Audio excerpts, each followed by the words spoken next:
जय श्री राधा रानी सरकार की, जय श्री कृष्ण भगवान की, जय श्रीमद् भागवत महापुराण की, जय सदगुरुदेव श्री बंसी वाले महाराज की। श्रीमद् भागवत महापुराण के 10वें स्कंध के अध्याय 31, 32 और 33 की कथा आज हम आपको सुनाने जा रहे हैं, जो कि इस प्रकार है। श्री सुखदेव जी महाराज आगे की कथा का वर्णन करते हुए कहने लगे हैं। हे राजा परीक्षित, जब सब गोपियों का चित्त कुछ स्थिर हुआ तो वे यमुना जी के तट पर बैठकर विचार करने लगी। कहने लगी कि हे प्राणनाथ, जब से तुमने ब्रज में जन्म लिया है तभी से हमको तुमने नित नए सुखों का अनुभव करवाया है। हे मनमोहन, जब से हमने आपकी ये मधुर माधुरी मूर्ति के दर्शन किए हैं तभी से हम केवल आपको ही अपना सब कुछ समझती हैं। फिर आप हमें वन में इस प्रकार रोती हुई छोड़कर कहाँ छिप गए हो? आप शीघ्र प्रकट होकर हमें दर्शन दीजिए, हमारे दुख को दूर कीजिए। यदि आपको हमें अपने वियोग में मारना ही था तो फिर कंस के दैत्यों और इंद्र के भारी कोप से हमारी रक्षा किस लिए की? हम जो आपके प्रति ऐसे कठोर वचन कह रही हैं, इनसे आपको हमारे मन की दशा अच्छी तरह से ज्ञात हो सकती है। इसी क्षण एक दूसरी सखी सबको सुनाकर कहने लगी है कि हे सखियों सुनो, हमारे चित्त चोर का एक नाम दीन दयालु भी है। उन्हें प्रसन्न करने के लिए उनकी स्तुति करना उचित है। यह सुनकर सब ब्रज गोपियां कहने लगी हैं कि हे दीन बंधु, आप केवल नंद यशोदा के पुत्र ही नहीं हैं, आपने तो पृथ्वी का भार उतारने के लिए अवतार धारण किया है। ये प्राणनाथ, हमें आश्चर्य हो रहा है कि जब आप हम अबलाओं के साथ ऐसा व्यवहार करके हमारे प्राण ले रहे हैं तो दूसरे भक्त आपको क्या समझेंगे? हे श्याम सुंदर, जिस समय हम आपकी बातों को स्मरण करती हैं उस समय हमारा चित्त ठिकाने नहीं रहता। हे प्रभु, जिस समय आप गौओं को चराने के लिए वन में जाते हैं उस समय से लेकर आपके लौटने के समय तक 4 प्रहर हमें 4 युगों के समान प्रतीत होते हैं तथा संध्या समय आपके दर्शन प्राप्त करके हमें आनंद मिलता है। हे जगदीश्वर, ब्रह्मा विष्णु और महेश आदि सब आपके चरण कमलों का ध्यान धरते हैं। उन्हीं चरणों का दर्शन देकर आप हमारी इच्छा पूर्ण कीजिए। हे मनमोहन, जब आपके विरह में हमारे प्राण निकल जाएंगे तब आप हमें अमृत पिलाकर क्या कीजिएगा? ये मुरली मनोहर, हम आपके दर्शन की अभिलाषा में ही अपने प्राणों को बचाए हुए हैं। शीघ्र प्रकट होकर हमें अपने दर्शन देकर हमारी इच्छा को पूर्ण कीजिए। हे स्वामी, रात्रि के समय स्त्रियों को अकेली कोई नहीं छोड़ता, हमें भी अपने चरणों से अलग मत कीजिए। हे प्रभु, संसार में आपका नाम गोपीनाथ प्रसिद्ध हो गया है, अतः अब आप अपने नाम की लज्जा रखिए। आप अपने शरीर के श्याम रंग के समान अपने हृदय को काला क्यों बना रहे हैं? आपको ढूंढते हुए हमारे पांव में कांटे चुभ रहे हैं, फिर भी आपको हमारे ऊपर दया नहीं आती है। हे ब्रजेंद्र, हमें अपने दुख पाने की उतनी चिंता नहीं है जितनी रात्रि को भागते समय आपके चरण कमलों में कांटे चुभने का अनुभव करके हो रही है। हे मनमोहन, आपके चरणों में कांटे चुभे होंगे, वे हमारे हृदय में कसक रहे हैं। हे प्रभु, हमने अपनी समझ में कोई अपराध नहीं किया है, फिर आप ऐसी कठोरता क्यों दिखा रहे हैं? यदि आप ऐसा कहें कि इस रात्रि के समय हम अपने पतियों की आज्ञा के बिना आपके पास क्यों चली आई, तो क्या आप नहीं जानते कि आपकी मुरली की ध्वनि को सुनकर देवता और ऋषियों का चित्त भी ठिकाने नहीं रहता?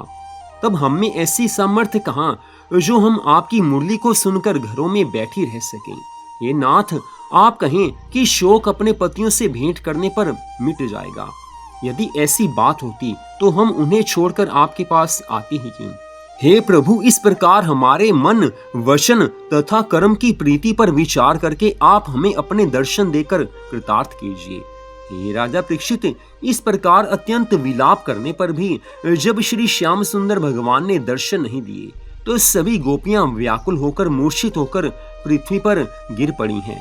तदुपरांत अत्यंत अधीरता से रोती हुई कहने लगी हैं कि हे मुरली मनोहरी श्याम सुंदर, अब आपके विरह में हमारे प्राण निकले जा रहे हैं, हम इससे अधिक कुछ नहीं कह सकती। अब आप जो उचित समझे वही कीजिए। हे राजा परीक्षित, इस प्रकार जब सभी गोपियां विलाप करती हुई भटक रही थी उस समय दीन दयालु भगवान श्री कृष्ण जी वैजयंती माला और पीतांबर धारण किए उनके मध्य में प्रकट हुए हैं। जब गोपियों ने उन्हें अपने मध्य उपस्थित देखा तो वे सब की सब उठकर खड़ी हो गई, जैसे मृतक शरीर में प्राण आ गए हों।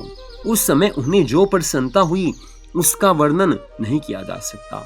उस आनंद को वही अनुभव कर सकता है जिसका बहुत दिनों का बिछड़ा हुआ प्रिय उससे आ मिला है। जिस प्रकार कमल का फूल प्रातः काल के सूर्य को देखकर खिल उठता है, उसी प्रकार श्री श्याम सुंदर भगवान को देखकर सब ब्रज गोपियां प्रसन्न हो उठी हैं। हे राजन, उस समय उन्होंने अपने मनमोहन प्यारे को चारों ओर से घेर लिया और उनसे लिपटकर अपने हृदय को शीतल करने लगी हैं। उस समय राधा रानी कहने लगी है, हे प्राणेश्वर, हम सब आपकी प्रीति में लोक लाज को त्याग कर यहाँ आई हैं, परंतु आप हमें छोड़कर अंतर ध्यान हो गए। ये कहाँ का न्याय है, ये कहाँ की प्रभुता है। यह सुनकर श्याम सुंदर भगवान कहने लगे हैं कि हे प्यारी सखियों, तुम्हें रात्रि के समय घर से यहाँ आना उचित नहीं था। यदि तुम वहीं बैठकर मेरा ध्यान करती तो मैं अधिक प्रसन्न होता। इतना कहकर श्री श्याम सुंदर भगवान ने राधा रानी को अपने हृदय से लगाया है और अन्य ब्रज बालाओं को भी मीठी मीठी बातें सुनाकर प्रसन्न किया है। उस समय एक ब्रज बाला ने उनके हाथ से कमल का पुष्प छीन लिया तथा दूसरी सखी कहने लगी, हे प्राण प्यारे, आप इतनी देर कहाँ रहे। इतना कहकर एक गोपी ने श्री श्याम सुंदर भगवान के गले में भुजा डाल दी। तब दूसरी गोपी ने कहा है कि हे मनमोहन, आप आंखों के आगे से तो चलकर चले गए, परंतु हृदय से निकलकर भाग जाओ तो जानो। इस प्रकार सभी गोपियां अपने भाग्य की सराहना करने लगी हैं। तब भगवान श्री कृष्ण जी उनके अनन्य प्रेम को देखकर उन्हें यमुना तट पर ले गए। वहां एक गोपी ने अपनी ओढ़नी बिछाकर उस पर श्री श्याम सुंदर भगवान को बैठाया है। सभी गोपियां उन्हें चारों ओर से घेर कर खड़ी हो गई हैं। उस समय एक गोपी कहने लगी है कि हे मदन मोहन, हे श्याम सुंदर, तुम ऐसे छलिया हो कि दूसरे के चित्त को चुराकर उसका गुण नहीं मानते हो। चुपचाप दूसरे का चित्त चुरा लेते हो, फिर भी दूसरे को सही नहीं कहते। अब अपने वचनों के अनुसार तुम हमारी इच्छा पूर्ण करो। इस प्रकार कहकर जब सब गोपियों ने श्री गोपीनाथ भगवान को चारों ओर से घेर लिया, उस समय भगवान श्री श्याम सुंदर ने उनका मनोरथ पूर्ण करने के लिए जितनी गोपियां थी उतने ही स्वरूप धारण किए हैं। ठीक वैसे ही जैसे मर्यादा पुरुषोत्तम भगवान श्री रामचंद्र जी ने 14 वर्ष का वनवास पूरा करके अयोध्या वापिस आते हुए इतने स्वरूप धारण किए थे। अयोध्या वापिस आकर सब अयोध्या वासियों को प्रभु एक साथ मिले थे। भगवान श्री राम जी ने उतने ही स्वरूप बनाए थे जितने अयोध्या वासी थे। हर अयोध्या वासी को यही लगा कि भगवान मुझसे पहले मिल रहे हैं। ठीक ऐसे ही आज भगवान श्री कृष्ण जी सब गोपियों के बीच में रास नृत्य करने लगे हैं। सबको यही लग रहा है कि ठाकुर जी केवल मेरे साथ हैं। उस समय श्री श्याम सुंदर भगवान ने सभी ब्रज बालाओं के हाथ में हाथ पकड़ाकर मंडल बनाकर अद्भुत रास नृत्य किया है। श्री श्याम सुंदर भगवान ने पहले तो इन्हें मधुर ब्रज के रागों में सुर मिलाकर गान कराया, फिर सब एक साथ मंडल बनाकर नृत्य करके सबके मन की अभिलाषा पूर्ण की है। उस समय एक ब्रज बाला ने आनंद में भरकर तिरछी चितवन किए इस प्रकार कहा कि हे चित्त चोर, संसार में मनुष्य 4 प्रकार के होते हैं। पहले वो जो प्रीति रखने वाले पर ही प्रीति करते हैं, दूसरे वो जो बिना प्रीति वालों पर भी प्रीति करते हैं, तीसरे वो जो बुराई करने वाले के साथ भी भलाई ही करते हैं, तथा चौथे वह जो बार बार भलाई करने पर भी किसी के साथ भलाई नहीं करते। ठाकुर जी, अब ये बताओ कि इन चारों में से आप कौन हो। हे श्याम सुंदर, हमारे प्रश्न का उत्तर दो। श्री श्याम सुंदर भगवान कहने लगे हैं कि तुम अपने प्रश्न का उत्तर मन लगाकर सुनो। जो मनुष्य परस्पर भलाई करते हैं उन्हें संसार में व्यवहारिक जीवन समझना चाहिए, परंतु ऐसी प्रीति सदैव स्थिर नहीं रहती। दूसरे लोग वे हैं जिनमें एक ओर तो प्रीति होती है परंतु दूसरी ओर नहीं होती। जिस प्रकार कि माता पिता अपने पुत्र पर अत्यंत प्रेम रखते हैं परंतु पुत्र उन्हें उतना प्रेम नहीं करता, यह एकांगी प्रीति है जिसमें कोई भी रस नहीं है। तीसरे मनुष्य वे हैं जो बिना किसी प्रयोजन के भलाई करते हैं। उन्हें वृक्षों के समान व्यवहारी जानना चाहिए।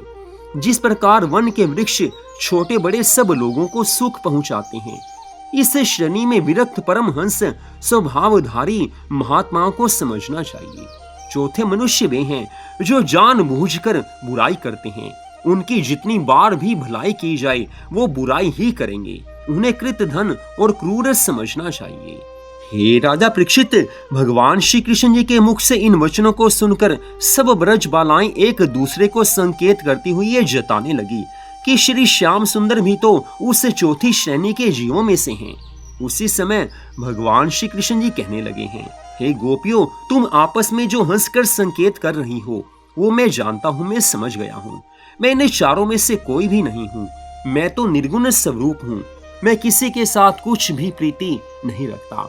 लेकिन जो मनुष्य सब कुछ छोड़कर केवल मुझसे ही प्रेम करते हैं, उनकी सभी मनोकामनाओं को पूर्ण कर देता हूँ, उनके मनोरथ को पूर्ण कर देता हूँ। मैं संसार के सभी जीवों का पालन पोषण करता हूँ। किसी से कुछ भी प्रयोजन नहीं रखता, किसी से कुछ नहीं मांगता। परंतु जो व्यक्ति केवल मेरे ही चरणों में ध्यान लगाए रहते हैं, उनसे मैं बहुत अधिक स्नेह करता हूँ। यदि तुम ये कहो कि हम तुम्हारे चरणों में मन वचन कर्म से ध्यान लगाए रहती हैं, फिर हमें छोड़कर क्यों चले गई थी? तो इसका उत्तर ये है कि मैं तुम्हें छोड़कर कहीं नहीं गया था। मैंने तो तुम्हारी प्रेम की परीक्षा ली थी। मैं इसी वन में था, यहीं था। तुम्हारी आंखों से ओझल हो गया था, लेकिन मैं यहीं था। हे गोपियों, तुम्हारे प्रेम के साथ टेर लगाने से मैं अत्यंत प्रसन्न होता हूँ। मैं ये जानता हूँ कि वासना की तीव्रता में मर्यादा की बेड़ियां टूट जाती हैं और किसी के उपदेश का मन पर कोई प्रभाव नहीं पड़ता। तुम्हारी प्रीति को मैंने अलक्ष्य रूप में देखा है, जिससे मैंने ये जाना कि तुम संसारिक बंधनों को त्याग कर मुझसे सच्चा स्नेह करती हो। इसलिए मैं तुम सबका ऋणी हूँ और ऋणी ही रहूंगा। हे प्राण प्रिय गोपियों, यदि मैं ब्रह्मा की आयु के बराबर समय तक तुम सबकी सेवा करूं, तो भी तुम्हारे ऋण को नहीं उतार सकता, नहीं उतार सकता, नहीं उतार सकता। इतनी कथा सुनाकर श्री सुखदेव जी महाराज कहने लगे हैं, हे राजा परीक्षित, श्री श्याम सुंदर भगवान ने इस प्रकार प्रेम भरे वचन कहे और सब गोपियों को साथ लेकर उनके हाथ पकड़कर नृत्य करने लगे हैं। उन्होंने दो दो गोपियों के बीच में अपना एक स्वरूप प्रकट करके और अपने हाथों से एक एक हाथ दोनों गोपियों का पकड़कर गोलाकार रास मंडल में नृत्य रच कर सभी को आनंदित किया है। उस समय सब गोपियां मोहित हो उनके स्वरूपों का भेद न जानकर केवल यही समझती थी कि श्याम सुंदर मेरे ही साथ नाच रहे हैं। उस आनंदमय रास मंडल में नृत्य करते हुए हाथ तथा पांवों के ताल और भाव विलास से कटाक्ष और भौहों को मटकाते हुए और गर्दन को टेढ़ी करके कुंडलों को झलकाते हुए श्री श्याम सुंदर भगवान ने अपनी मोहिनी क्रीड़ा द्वारा सभी गोपियों का मन वश में किया है। वे सब भी अपने अपने मन की सुधि विसार कर, तन की सुधि विसार कर प्रभु के इशारों पर रास नृत्य करने लगी हैं। हे राजा परीक्षित, आनंद के उस अवसर को देखकर ब्रह्मा विष्णु महेश आदि सब देवता विमानों पर बैठकर श्री मुरली मनोहर भगवान की रास लीला को देखने के लिए आकाश मंडल में घिर आए हैं और गोपियों के सौभाग्य की प्रशंसा करने लगे हैं। देव कन्याएं और अप्सराएं उस लीला को देख ऐसी मोहित हो गई कि तन मन की सुधि भूल गई हैं। उस समय आकाश मंडल में चंद्रमा तारागणों सहित चित्रलेखे से खड़े रह गई और अत्यंत प्रसन्न होकर उन्होंने रास मंडल के ऊपर अपनी मधुर किरणों द्वारा अमृत की वर्षा की है। सब और आनंद बहने लगा है, आनंद की धारा बहने लगी है। हे राजा परीक्षित, चंद्रमा के स्थिर रह जाने से वह रात्रि 6 महीने के समान हो गई, परंतु किसी को भी रात्रि बढ़ने का पता नहीं चला। उस दिन से संसार में उस रात्रि का नाम मोहरात्रि प्रसिद्ध हो गया। हे राजा परीक्षित, रास लीला में नृत्य करते समय ब्रज गोपियों के मुख से पसीने की बूंदें बिखरे हुए बालों पर ऐसी शोभा दे रही थी मानो काली नागिनें ओस की बूंदें चाटने के लिए आई हो। उस समय भगवान श्री कृष्णचंद्र जी अपने पीतांबर से सब गोपियों का पसीना पोंछने लगे। कोई ब्रजबाला भगवान श्री कृष्ण जी से कहती थी, हे प्राण प्यारे, नृत्य करते करते मेरे पांव दुखने लगे हैं। थोड़ा सा विश्राम लेकर फिर नाचूंगी। और कोई कहती थी कि हे नटवर नागर, तुम्हारे गले में पड़ा हुआ ये हार अत्यंत सुंदर लग रहा है। कोई श्याम सुंदर भगवान के कंठ से लगकर कहती थी कि हे चित्त चोर, अब कभी मुझे अपने चरणों से अलग मत करना। और कोई सखी उनके हाथ से कमल का फूल छीनकर यह कहने लगी कि हे श्याम सुंदर, तनिक मेरे हृदय पर हाथ रखकर देखो तो सही कि कितना धड़क रहा है। इतनी कथा सुनाकर श्री सुखदेव जी महाराज कहने लगे हैं, ये राजा परीक्षित, इस प्रकार 6 राग और 36 रागिनियां अलापते हुए श्री श्याम सुंदर भगवान ब्रज बालाओं के साथ रास लीला कर रहे थे। उस रास रंग में सभी गोपियां ऐसी मोहित हो गई कि उन्हें अपने शरीर का कोई ध्यान नहीं रहा, वस्त्रों का ध्यान नहीं रहा। कभी कभी नृत्य में घूमते समय जब उनका आंचल उड़ जाता था, उस समय उनकी सुंदरता को देखकर देवता भी मोहित हो जाते थे। कभी भगवान श्री कृष्ण चंद्र जी का मुकुट खुलकर गिरने लगता तो गोपियां उसे प्रेम से बांध देती थी। कभी गोपियों को गले का हार टूटकर गिर पड़ता था तो कभी श्री श्याम सुंदर भगवान की वनमाला सरक जाती थी। कभी कोई गोपी भगवान श्री कृष्ण जी के स्वर में स्वर मिलाकर इस प्रकार गाने लगती कि उसे सुनकर श्री मुरली मनोहर भगवान अपनी मुरली बजाना भी भूल जाते थे। इतनी कथा सुनाकर श्री सुखदेव जी महाराज कहने लगे हैं, ये राजा परीक्षित, गोपियों के सौभाग्य की प्रशंसा करने की सामर्थ्य किसी में नहीं हो सकती। जब शेष, महेश और गणेश भी उनके सौभाग्य की प्रशंसा नहीं कर सकते तो और कोई भला कैसे कर सकता है। इतनी कथा सुनाकर आज श्री सुखदेव जी महाराज भाव विभोर होकर आगे की कथा का वर्णन करते हुए कहने लगे हैं कि हे राजा परीक्षित, सब गोपियों ने स्वयं मुक्ति पद को प्राप्त करके अपने माता पिताओं की 3 पीढ़ियों का उद्धार किया है, उनको मुक्त कर दिया है।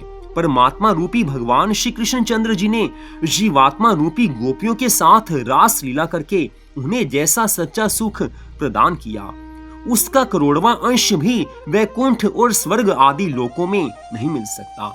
नृत्य करते समय जब कभी गोपियों के शरीर से चंदन और केसर छूटकर श्री मुरली मनोहर भगवान जी के अंग तथा माला पर लग जाता था, उस समय श्री श्याम सुंदर भगवान उनसे कहते थे कि आज मैंने चंदन नहीं लगाया था, सो अब तुम्हारे शरीर से लगकर मेरे शरीर को सुगंधित बना रहा है। जिस समय गोपियां नाचती नाचती गिर पड़ती थी, उस समय श्री श्याम सुंदर भगवान उन्हें अपनी भुजाओं में भरकर उठा लेते थे। उस दृश्य को देखकर देवतागण ईर्ष्यावश इस प्रकार कहने लगे कि जन्म लेना तो ब्रज की पावन भूमि में ही सफल है।